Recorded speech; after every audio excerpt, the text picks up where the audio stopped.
1983년 오대산 월정사에서는 오래도록 기다려온 대종사의 화엄 강설마당이 펼쳐졌다. 일평생 도를 추구한 노선사의 마지막 강설은 오로지 부처님의 법을 제대로 전하고자 하는 화엄의 씨앗이었다. 부처를 구하면 부처의 결박을 입고 조사를 구하면 조사의 결박을 입어. 부처와 조사의 결박을 입어도 때가 묻었는데 그 이외에 뭘 구해요?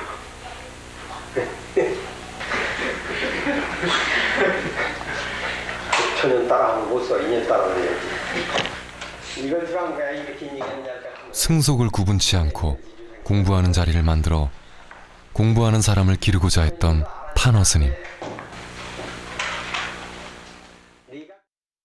탄허 스님은 직접 손수 경전을 번역하고 또 강의를 하고 또 수도원을 만들어서 수도생을 지도하면서 그렇게 불교에 큰 영향을 끼쳤는데, 모든 불교학이 이게 화엄경으로 이게 집약된다.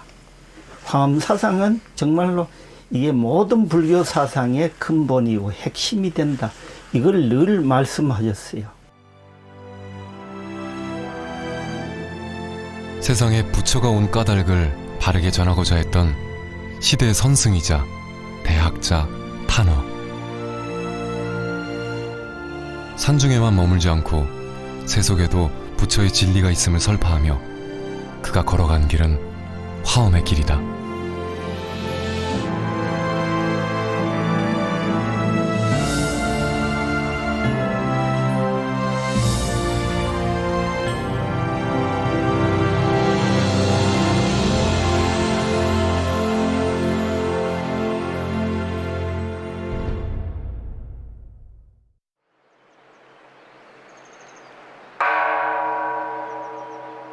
신라 선덕여왕 시대 자장율사로부터 시작된 우리나라 불교 성지 월정사.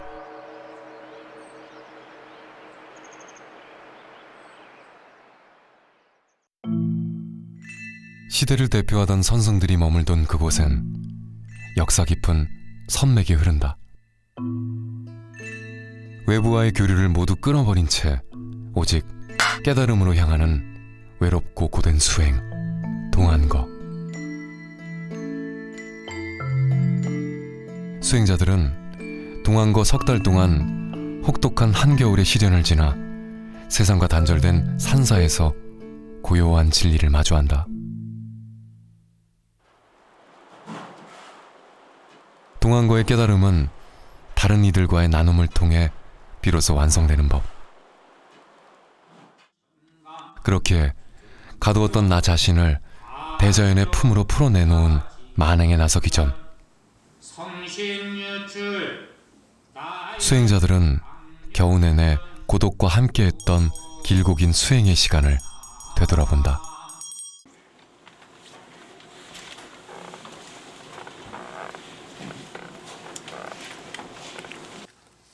오늘 이 해제일은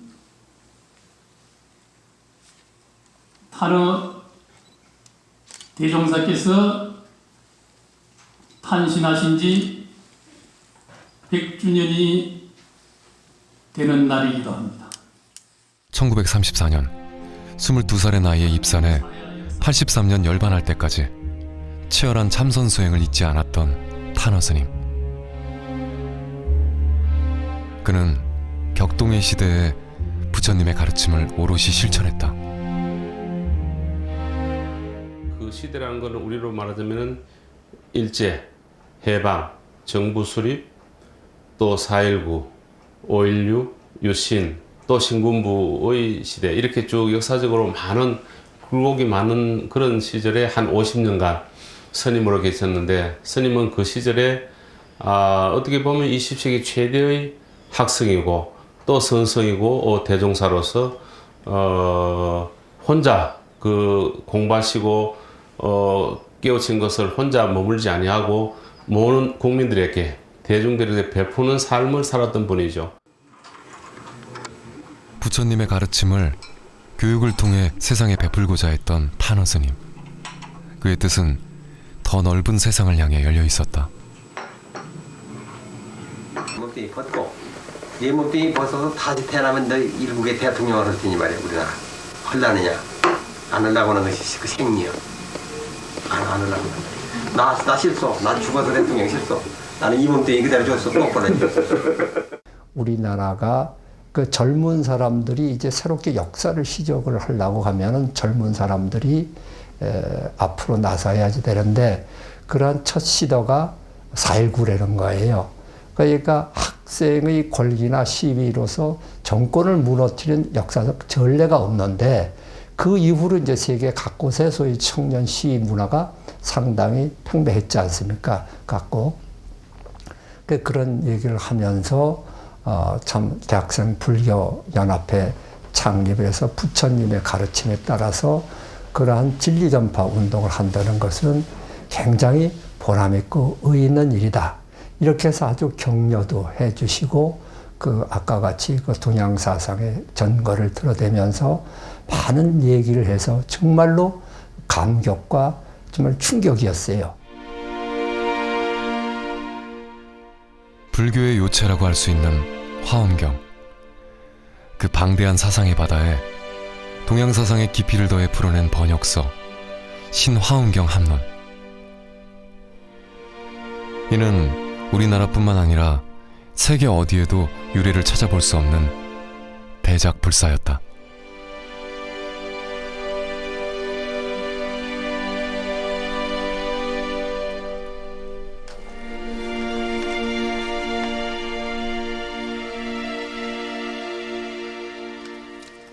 경과 론이 합쳐졌다 해서 신화엄경 합론 이래 되는 거죠.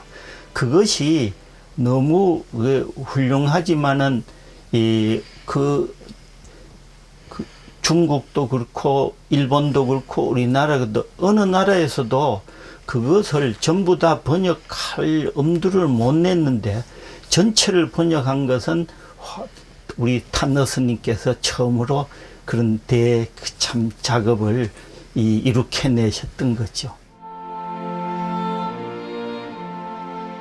10년에 걸쳐 손수 쓴 원고지 수만 6만 2천 매에 달하는 엄청난 양. 어떻게 이 모든 것이 혼자의 힘으로 가능했을까?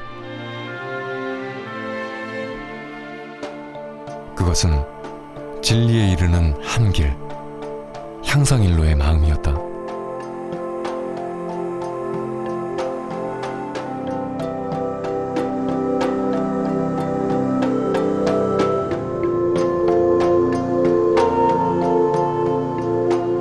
석가모니 부처의 진신사리가 모셔진 우리나라 5대 정멸보궁 상원사.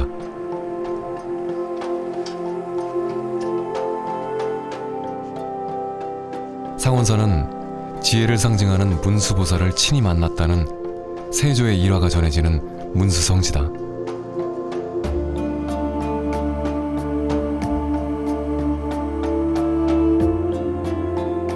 그곳에 가면 우리나라 대표적인 선승이었던 하남 스님과 탄어 스님의 영정이 나란히 놓여 있다. 내가 노장사상을 연구하다가 내가 중이 된 사람이거든. 선생이 없어서. 어? 내가 20세부터 노장사상에 파고들다가서 선생님이 없어서 그래서 선생을 사방으로 구하다가 방하남 스님이 유명하다는 말 듣고서 편지를 해보고 참 도가 있는 선비 같아서 1년, 이때 3년, 한 3년 서로 편지로 굉장히 연애가 깊어졌단 말이야. 그러다가 따라와서 중이 되는 거지. 1925년 오대산에 입산하며 입적할 때까지 한 번도 산문 밖을 나서지 않았던 대쪽 같은 선승 하남스님. 선비 같은 하남스님을 흠모했던 탄어스님은 배움의 열망이 컸던 약관의 나이 절절하게 쓴 편지 한 통을 상원사에 보냈다. 도를 찾고자 한 20살 청년과 선승 하남의 인연은 그렇게 시작됐다.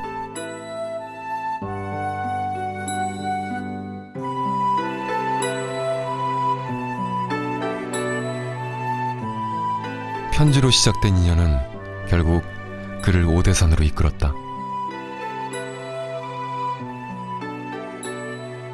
1934년 청년 탄원은 상원사에서 정식으로 출가했다. 그의 나이 22살 때 일이었다. 출가하고 3년 그는 오대산의 고요 속에 머물렀다.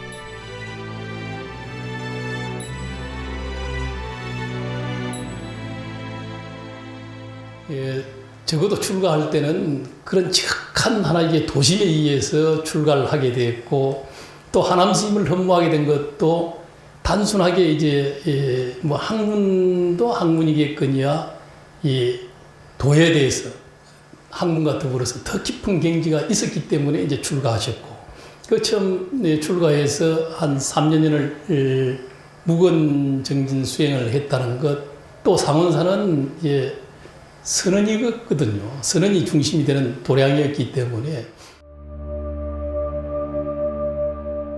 어려서부터 한학을 공부한 탄호 스님이지만 수행을 위해 책은 덮어뒀다.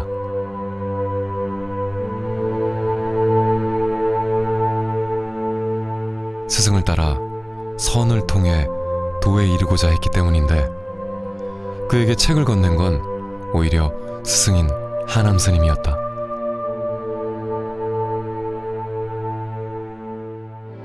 중전주에 3년 만에 스님께서 자꾸 이래 보라고 보라면서 이래 가보라면 글 보려고 여보지 않으십니까? 매일 그래도 그리는 사람 글 좀 봐야 돼. 그래 7년을 봐서 사무소에서 뒷방에서 설박 뒷방에서 그걸 보게 된 거지. 스승을 쫓아 세속을 버리고 오대산에 입산한 탄호 스님.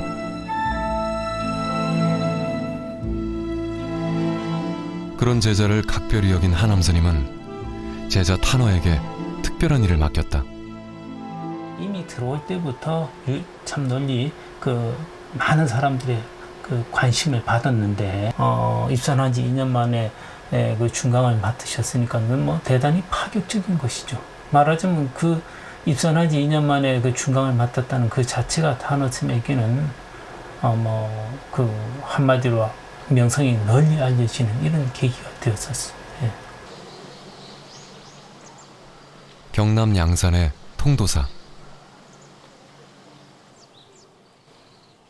하남 스님과 오랜 교분을 나눴던 경봉 스님이 머물던 이곳. 그의 제자인 명정 스님은 스승 경봉 스님에게 보낸 하남 스님의 편지 한 통을 간직하고 있다.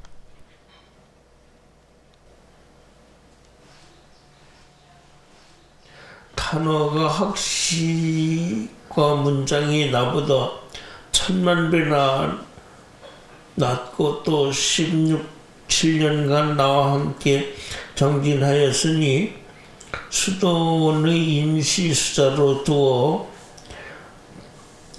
두시면 좋은 일이 있을 탑니다. 그리 알아 처리하여 주십시오. 오래된 편지에 담긴 하남 스님의 깊은 마음.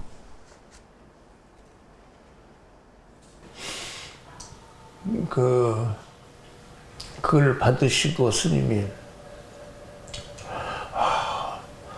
빔은 참 욕봤다.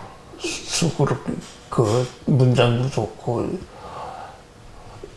빔은 쓰는 욕봤는데 이 말과 글로 되지 않은 그 외의 일꾼을 보내라. 그러니 또 한 번 놀랬어. 와, 진짜 겁나는 어른들이다.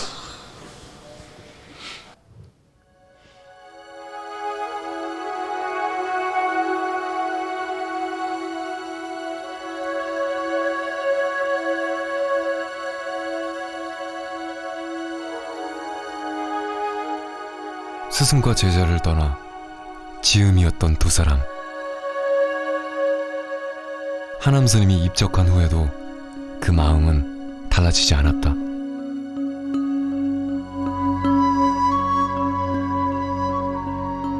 초라한 새벽, 깊은 어둠을 떨쳐내듯 불을 밝히는 방산굴. 그곳에선 소리 없는 고행이 시작되고 있었다.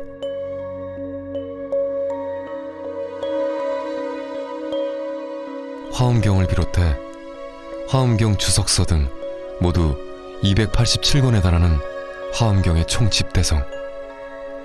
불교사의 전무후무한 역작은 그렇게 완성됐다. 탄허 스님이 이제 이 원고를 쓰게 된 동기가 오대산에 그 수련원을 만들어가지고 수련원생들을 가르치면서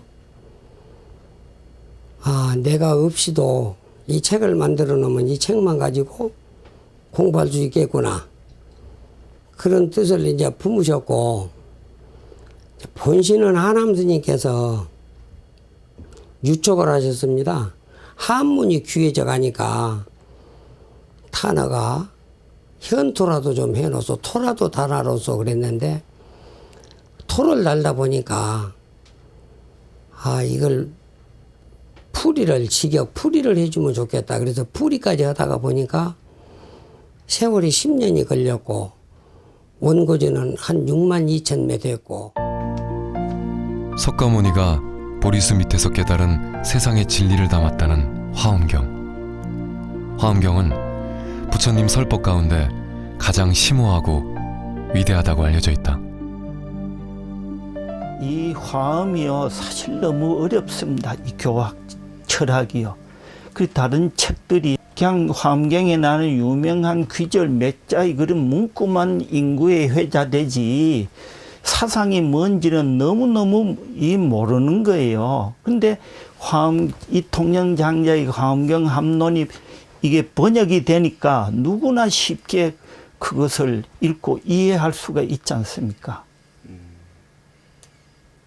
정말로 큰 일을 하셨죠.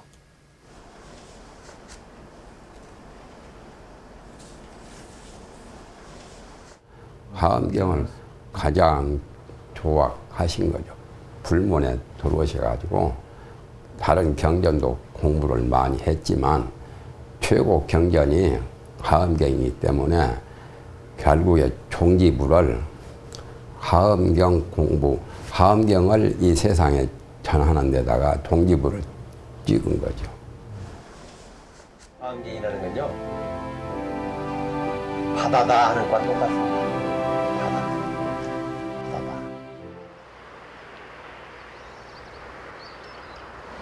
탄허 스님의 소식은 바다 건너 일본에까지 전해졌다.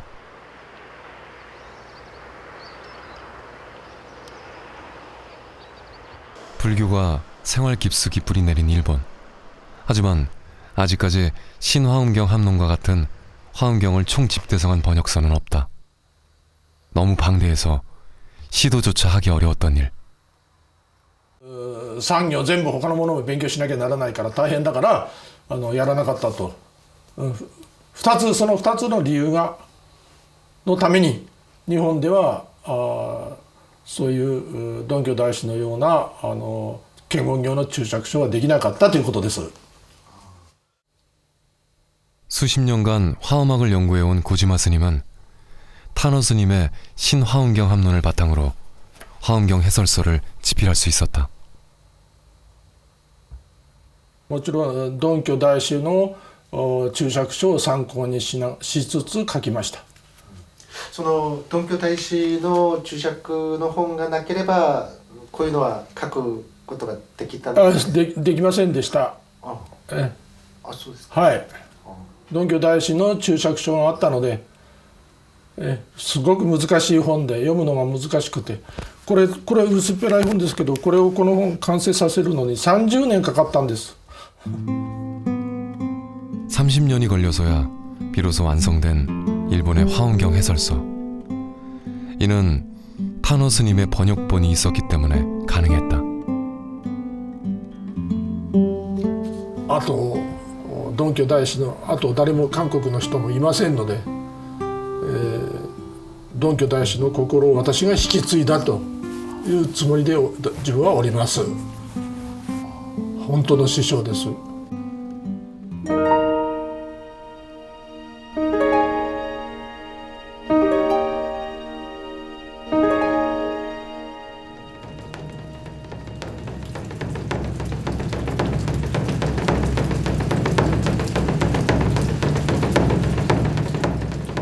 학문의 세계는 끝이 없으니 배움은 늘 처음과 같아야 한다고 강조한 탄원 스님.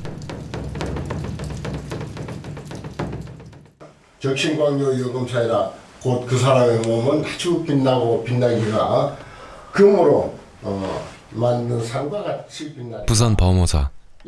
그곳에선 탄원 스님의 제자였던 무비 스님의 화엄경 강의가 열린다. 화엄경 우리가 공부하면은 화엄경의 이치로 우리 삶이 장엄이 되고 또 나와 인연 있는 모든 사람들에게 또 그 화엄의 이치대로 살게 그렇게 영향을 미친다. 그런 내용이에요. 공덕법성신을 얻어서 스승의 뒤를 이어 화엄경을 가르치는 무비 스님. 현세간입니다. 세간에 나타난다. 그때는 예전과는 달리 요즘은 한글로 된 화엄경으로 누구나 쉽게 부처님의 가르침을 배울 수 있다. 탄원 스님께서 그 당시도 불교의 앞날을 염려하시면서 인재 양성에 제일 중점을 두셨어요. 그래서 탄원 스님 하면은 인재 양성, 어떻게 하면은 불교의 인재를 많이 양성해서 앞으로 그 세상에 불교가 바로 알려져야 되고 또 불교가 세상에 아주 그 빛이 되는 그런 역할을 할 것인가. 이것을 탄원 스님께서 늘 고심하셨고 저 역시 탄원 스님을 떠올리면은 늘 인재 양성에 마음을 두고. 교육에 대한 탄원 스님의 생각은 산속에만 머물러 있지 않았다.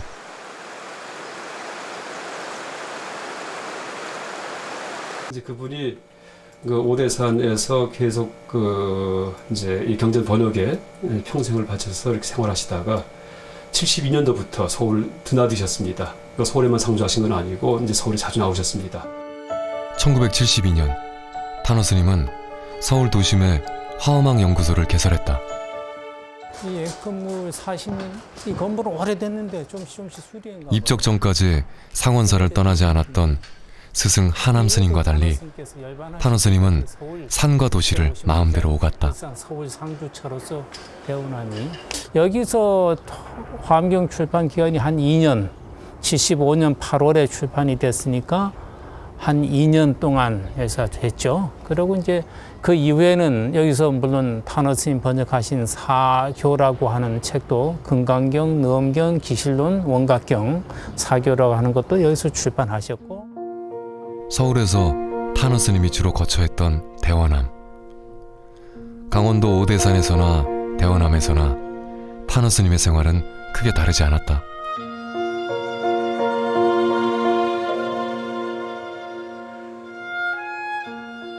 탄원 스님께서 이제 흑판 강의를 잘 즐겨 하셨어요. 그래서 흑판에다가 쫙 써놓으시고 거의 팍팍하게 써놓으시고 강의하시고 지우고 또 강의 흑판에 쫙 쓰시고 강의하시는데 책을 보고 쓰는 경우는 절대 없습니다.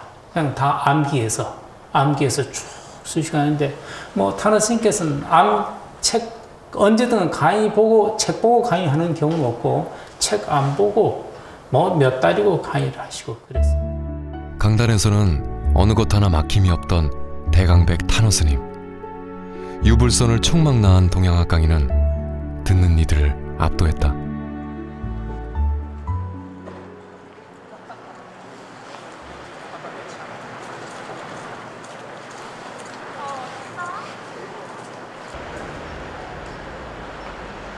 나도 질문을 일부러 오늘은 스님한테 가서 이걸로 한번 질문을 해서 좀 골탕을 한번 먹여야 되겠다.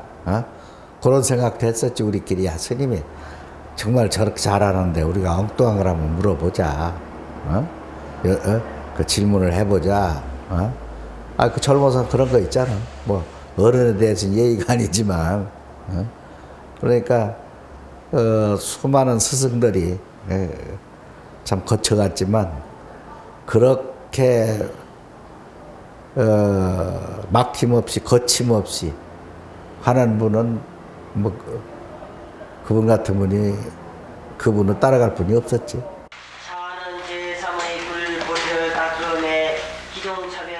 불교 사상에만 국한되지 않고 승속에 구분을 두지 않았던 파격적인 탄어 스님의 강의. 소작 독행을 위해서 습함은 보존이 있으니 당시만 해도 비구들이 사는 곳에 비구니가 함께 살 수가 없는 제도였죠. 그런데 비구니 스님들이 그 절에 감히 와서 살려고 마음을 낸 게 아니고요. 그 절 밑에 마을집에 방을 얻어놓고 거기서 공부만 왔다 갔다 하면서 하려고 준비를 했습니다. 그 비구니 스님들이. 그러니까 그걸 보시더니 세상에 비구니를 마을집에다 놔두는 게 말이 되냐. 불러들여라.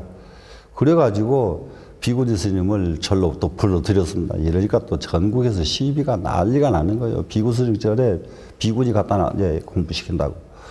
그 세상 사람들이 깜짝 놀래는 그런 일을 그렇게 하거나 말거나 공부가 우선이지 비구니 따질 때가 아니라 이런 점이시고. 본열에 미묘한 온각에 입하여 보리와 및 대열반을 만족해 하나니라. 탄어 스님의 강의엔 언제나 열정이 넘쳤다. 원각을 증할 것이로되 선지식을 만나서 저희 지은 바 인연 법행을 의할세 인지법행. 가르침의 방향은 하나였지만 가르침의 방법은 하나에 얽매이지 않았던 탄어 스님. 위없는 보리의 바르게 수행하는 길을 만나면 근이 대소가 없이 모두 불가를. 그렇기 때문에 불교를 포함한 동양사상 전체가 그의 칠판에 채워졌고 비구와 비구니를 비롯한 속가에서 찾아온 일반인들까지 그의 강의실에 들어갈 수 있었다. 이것이 바로 부처님의 깨달음, 진리에 이르는 길을 대중과 나누는 탄어 스님의 수행 실천 방법이었다. 그리고 그것은 특별한 인재를 기르는 힘이 됐다.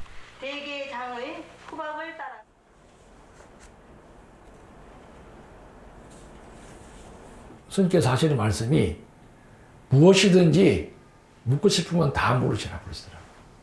그러니까 뭐 우리 젊은 사람들이 묻고 싶은 걸 다 말씀드렸어요. 그랬더니 뭐 하여간 막히는 걸 다 말씀하시고 또 지금 생각해 보면은 과연 어떤 스님께서 그때 월정사 조실로 계셨는데 지금 조실 되시는 스님들께서 젊은 사람들이 같이 밤을 새우면서 이야기하시자고 하고 또 그것도 여관에서 하신다 할 때 과연 응할 수 있을지 저는 참 의문이 됩니다. 그렇게 파격적으로 스님께서 저희들을 또 맞이해 주셨고 저희들도 거기에 감동을 해서 그 이후로 스님께 모든 것을 바쳐서 공부를 해야 되겠다 하는 그런 발심을 하게 되었습니다.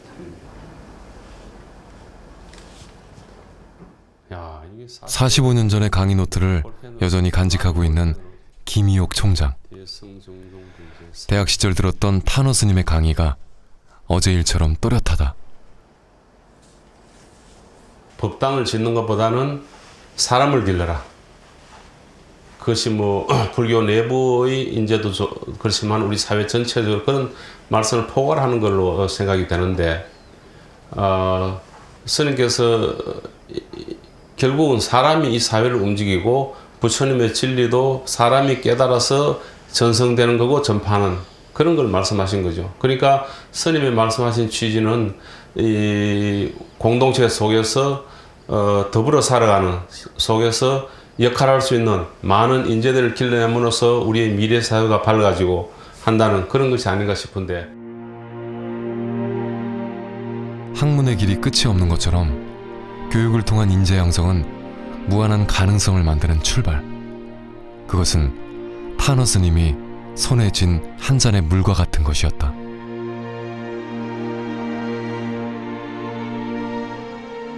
이 한 잔 물 가지고 산에 불 붙여서 끌 수 있겠습니까? 수극화하는 건 원리입니다. 물이 불을 이기는 건 원리지만은 산에 불이 붙었는데 한 잔 물 가지고 끄지는 못하는 거예요. 수극화하는 게 원리지만은 모든 사람이 한 잔씩 들도록 하는 게 불 힘이 약하니까 물이 힘이 약하니까 수극화를 못하는 겁니다. 화극수가 되어버리지 도로. 그러니까 김탄의 힘이 지금 한 잔 물을 쥐고 있는 사람이요.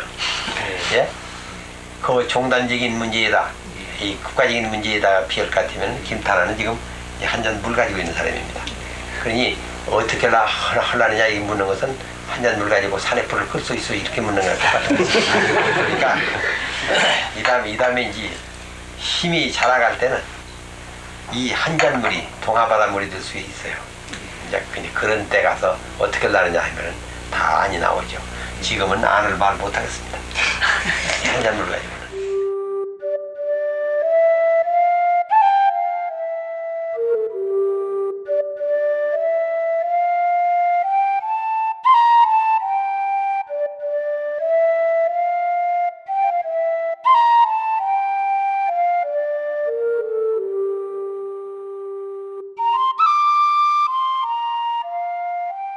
수행은 타오르는 불 속에서 피어나는 연꽃이라 했던가.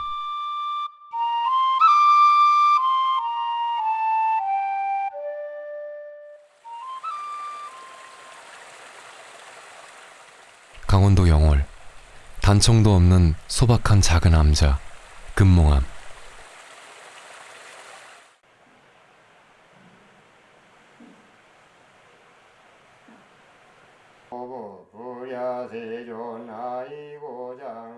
인보 스님은 어려웠던 시절 탄어 스님을 생생하게 추억하고 있다.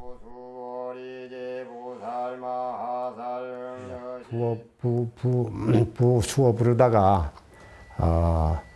이제 뭐 주역도 가르치시고 장자도 가르치시고 또 뭐 사교 사집도 이제 가르치시고 뭐 심지어는 뭐 책은담까지도 이렇게 가르쳐 주시고 그랬습니다. 그래서 지금도 그때 당시에 이제 추억을 하면은 아주 생생해요. 예, 생생한데. 도로 향하는 뜻은 원대했으나 현실은 초라했던 시절. 옥수수나 감자로 끼니를 때우던 오대산 수련 생활. 스님들은 수행하는 틈틈이 농가 밭을 갈았다. 말 그대로 주경야독이었다.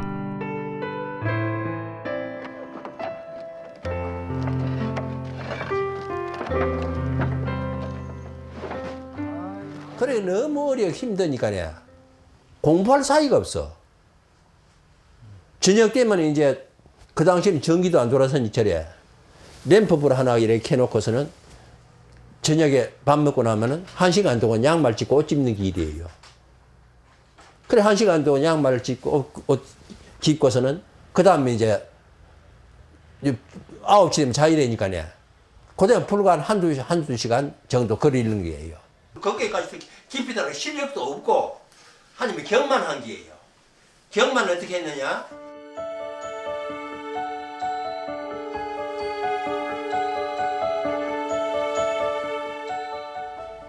나는 그 당시에 나이가 30대인데 그때 딱 정확하게 34살이랐습니다. 34 대학 들어가서 34세 졸업하고 바로 이제 시봉을 했으니까요. 나는 30대인데 8일 하고 나니까 내가 병이 나는데 노장님은 하루 종일 그 신도들 사회인들을 다 접대하고 저녁 8시 되면 주무시고 12시 되면 일어나서 좌전하시고 해도 까딱 안 하셔. 그 나는 거길 보통 분은 그냥 인간이 아니라고 봐.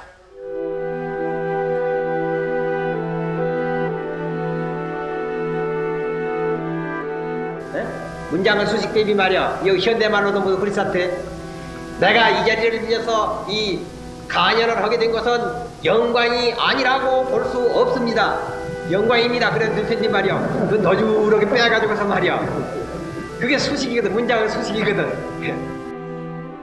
이제 그 당시에 큰 스님 연배 중에는 이제 불교의 가르침을 그렇게까지 쉽게 풀어서, 근데 쉽다고 해서 그냥 천박한 게 아니고, 그러니까 동서양 고전을 넘나들면서, 그러니까 심지어 칸트의 순수 이성 비판까지 얘기하셨습니다. 그러니까 불교를 얘기할 때 비교하면서, 그다음에 주역과 불교와 순수 이성 비판의 이성을 비교하신 적도 있고요. 그런 식으로 현대 학문, 동서양 이제 동서고금의 모든 학문을 동원해서 불교를 얘기하셨고 또 그걸 들은 사람들이 이제 그냥 단순한 감화가 아니고 어떤 지식적 차원, 지식의 차원에서도 큰 도움을 받았기 때문에 그래서 그러니까 실질적으로 많은 사람들에게 그 어떤 교육자로서의 역할을 이제 한 분이라고 이렇게 생각합니다. 동서양 고전과 유불선 사상을 넘나든 탄어 스님의 자취가 한 곳에 모여 있는 탄어 박물관. 탄어 스님은 당대 지식인들에게는 더 없는 존경의 대상이었다.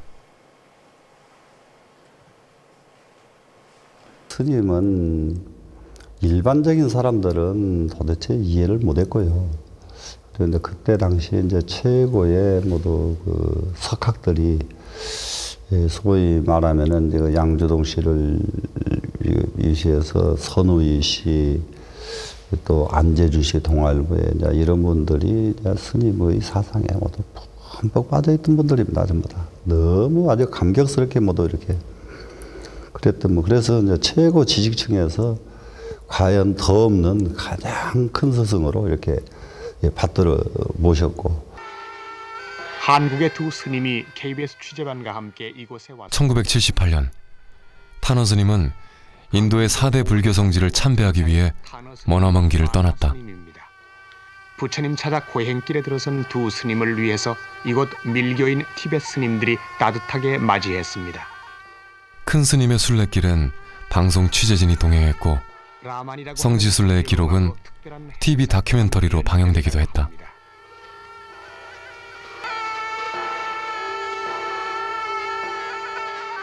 당시 탄어 스님과 인도 성지 순례를 함께한 정수웅 PD는 인도에서 마주한 스님의 꾸미 먹고 순수한 모습을 또렷이 기억하고 있다.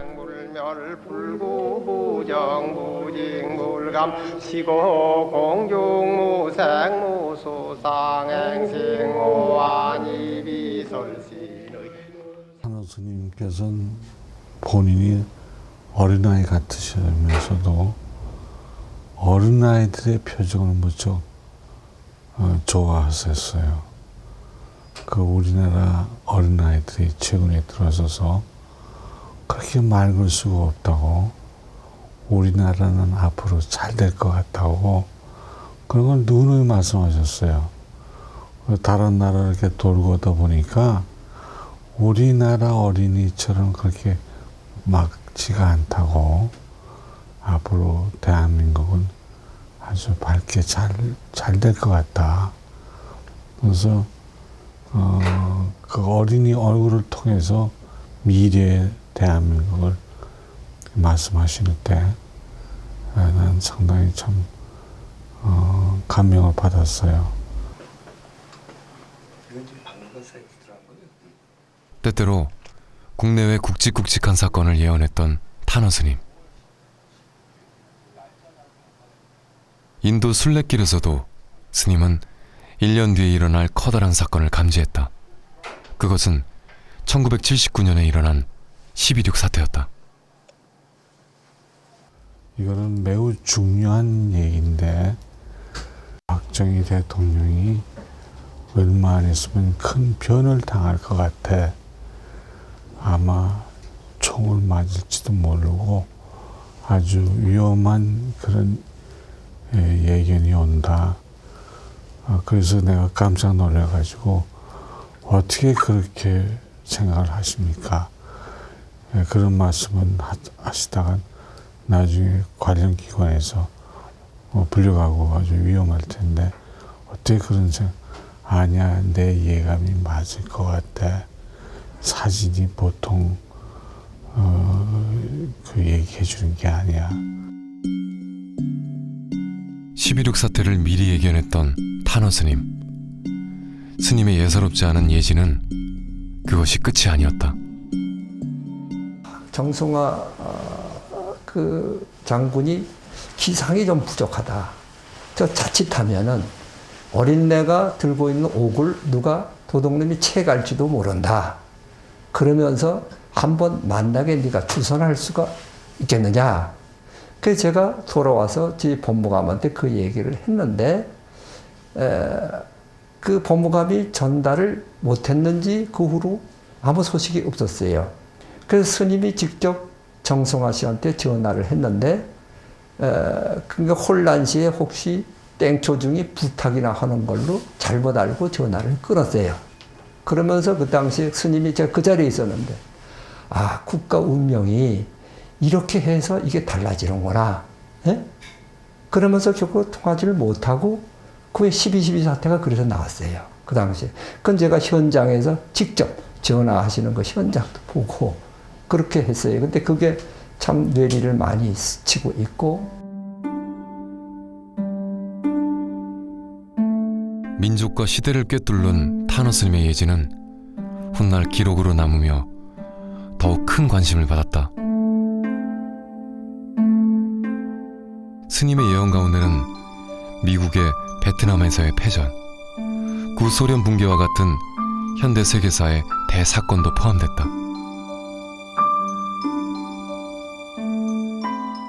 하지만 주역을 이야기하고 사회적 발언을 서슴지 않았던 타너 스님에 대해 불교계 내부에서도 비판의 목소리는 있었다.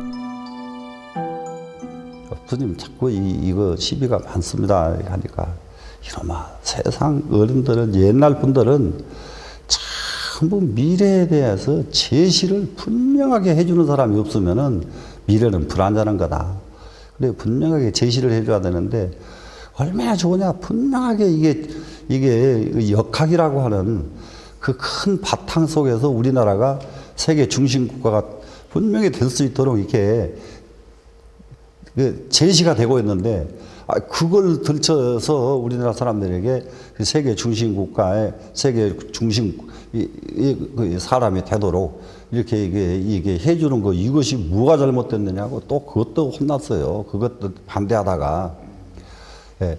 그러면은 취지가 다르단 말이에요. 단순한 도참설 다르잖아요, 취지가. 예. 나라에 큰 그 희망을 주기 위해서라면은 희망을 줄 수 있는 어떤 근거가 있으면은 그걸 드러내 가지고 희망을 준다 이 말이에요. 타너 스님은 제자들이 더욱더 다양한 학문의 세계를 경험하고 더욱 깊이 있는 깨달음의 세계로 나아가길 원했다. 뭐 지금도 이제 그렇게 미래를 예언한다고 하는 종교들이 많이 있습니다. 근데 일반적인 경우에는 목적이 사적인 목적을 갖는 게 많아요. 그러니까 개인적인 목적 아니면 자기 집단을 위해서 이제 앞으로 뭐 세상이 이제 다 망하기 때문에 뭐 내 종교를 믿으면은 이제 구원받는다든지 구제된다든지 이런 식의 그런 예언이 많습니다. 타너 스님은 이제 그런 사적인 목적이 아니고 그 약간 그러니까 이상적인 미래 사회를 이제 그렇게 설정을 해가지고 이제 그런 식으로 우리 사회가 될 것이다라고 얘기를 하셨는데 사실 모릅니다. 모르지만은 그래서 제가 이제 당위의 미래학이라고 이제 표현한 이유가 그렇게 돼야 된다는 의미에서 이제 확신을 갖고서 이제 그렇게 말씀하신 것 같습니다. 어떻게 보면 위험 부담이 많습니다. 왜 틀릴 수 있기 때문에. 그렇지만은 이제 이분의 다른 학문에서의 그런 그 어떤 출중한 이제 그런 능력 가지고 그 설득을 할 수 있었기 때문에 그래서 그 당시에 그 많은 사람들이 이제 그걸 감동을 하고 그분의 말씀대로 이제 민주화를 위해서 노력을 하고 또 미래의 밝은 어떤 그 한국을 위해서 그렇게 열심히 노력하지 않았나 이렇게 생각합니다. 불꽃 속에서 꽃을 피우듯 희망을 잃지 말라던 타너 스님. 그의 예언은 중생을 위한 또 다른 법문이었다.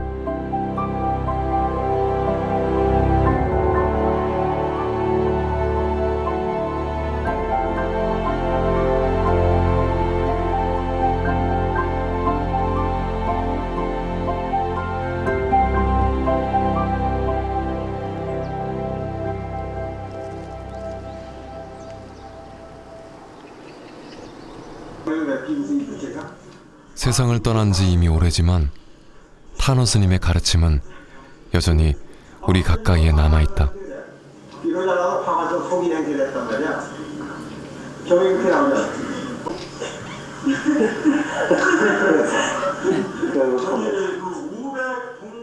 타너 스님을 가까이 모시며 신화엄경 합론의 교정을 함께했던 성일 스님.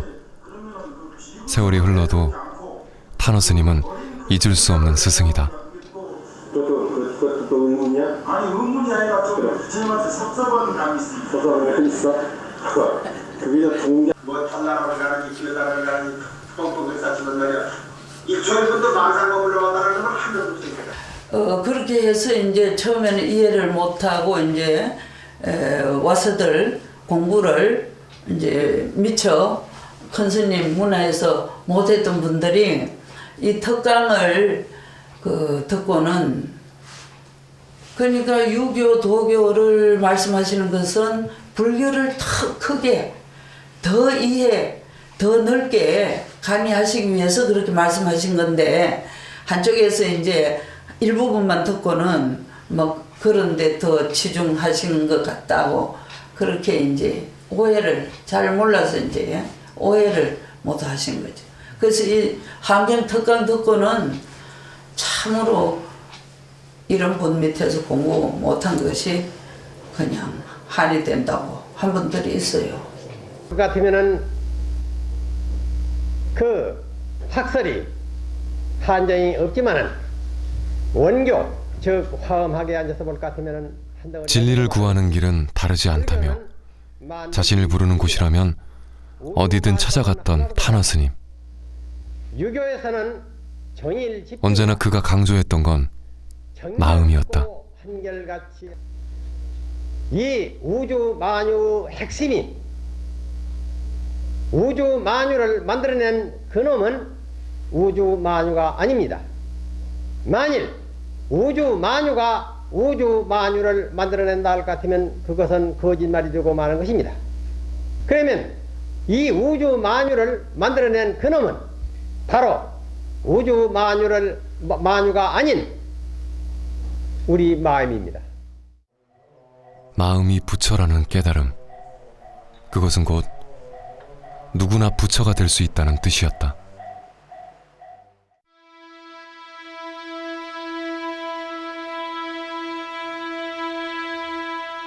(1983년) 음력 4월 24일 세상은 시대의 선승이며 대학자였던 탄원 스님의 마지막을 조용히 지켜볼 수밖에 없었다.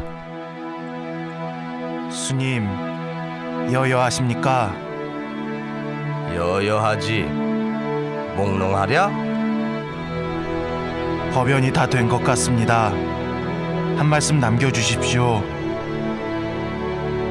일체 무언이다.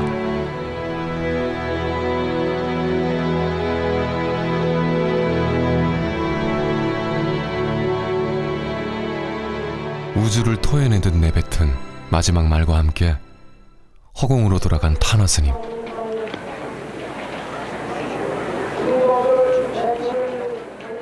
그렇게 탄원 스님은 호련히 열반에 드셨다. 그때가 탄원 스님이 오대산에 입산한 지 49년 되던 해 세수 71세였다. 불 들어갑니다. 탄원 스님의 법구행렬은 스님이 50년 가까이 머물렀던 월정사를 떠나 문답이 끊어진 진리의 자리로 돌아갔다. 그를 기억하는 제자들과 신도들의 애도는 짙은 연기가 되어 오대산을 감쌌고 탄원 스님의 마지막 말은 허공을 감싸 안았다.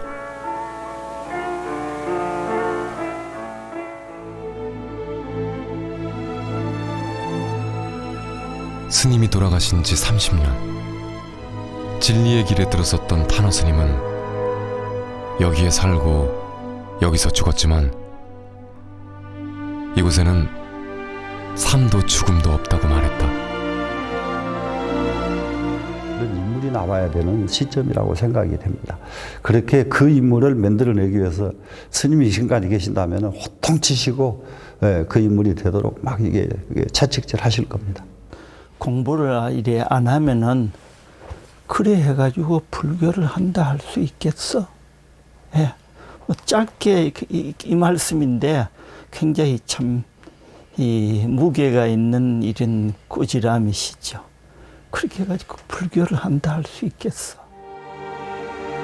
부처가 되는 진리의 자리란 본시 오고감이 없는 것이라고 했다.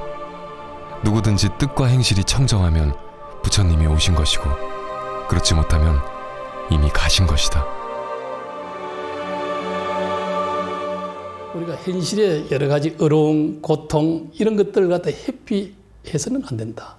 이 속에서 정말 하나 이 진리를 이루어내야 되고 또 이 속에서 정말 이 살아 돌아올 수 있는 이런 희망을 갖다 가지고 지금 미래를 향해서 나아가야 된다. 또 현실의 이 어려움 속 여기서 이 수행하고 이 상황을 정말 하나 이게 극복해 가는 때 불꽃 속에서 연꽃이 피어나듯이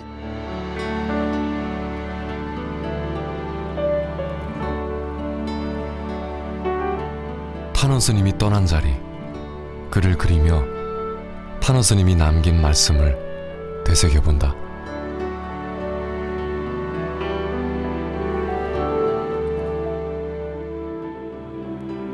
부처님께서 이 세상에 왔다고 그러지만은 왔다는 것은 달이 일천강 속에 그림자가 비쳤다는 것이고 부처님이 이 세상에 떠나셨다는 것은 바로 허공이 모든 세계에 나눠져 있다는 것입니다.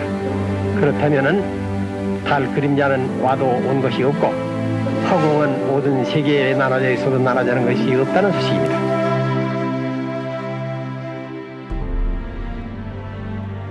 우주를 품에 안고 허공이 된 탄어.